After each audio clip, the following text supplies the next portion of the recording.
I'ma take a two. Eh, eh, eh, eh, eh, eh, eh. Hi guys and happy Sunday morning!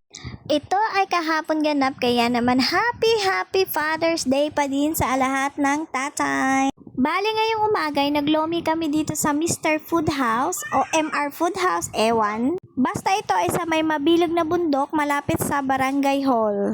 Hindi ko nga pala na video yung aming pagkain kasi naman yung cellphone ko ay nasa bata, pampatahimi, kaya naman after na namin kumain itong video na ito. Tignan nyo naman at kami na lang dalawa ang natira dahil ayaw talaga paawat ng batang makulit. Gusto talaga niyan sa idin. Ayaw, di ma.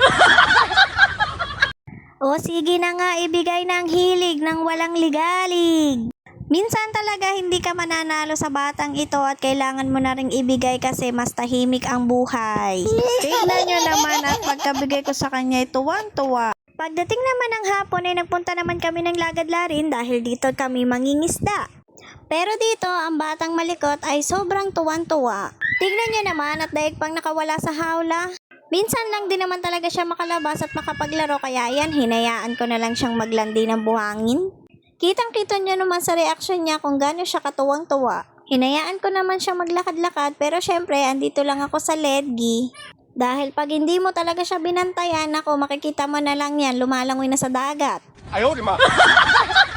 At ito nga dumating ang kuya niya na talagang pang-asar. Nananahimik na talaga ang batang makulit at masayang-masaya pati ako kaso nga lang itong kanyang kuya ay palagi namang inasar at pinaiyak ang bata. Kaya sabi ko sa kanya ay bantayan mo na lang dyan at magbibideo ako ng pang-reels. Ayaw, di ma.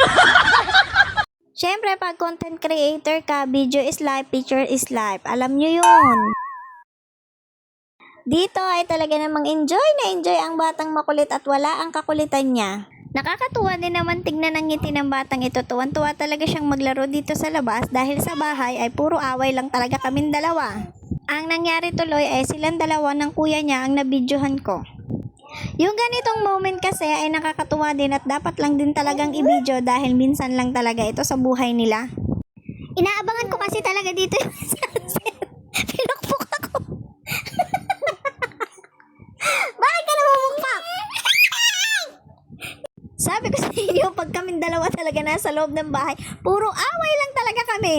Kaya naman hanggang dito na lang ang video natin guys at talagang inaaway na ako ng katabi kong batang makulit. Muli, Happy Father's Day po sa lahat ng tatay.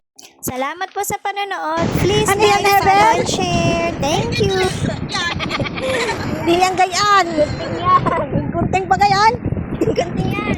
Kapareho ng iyo yan eh.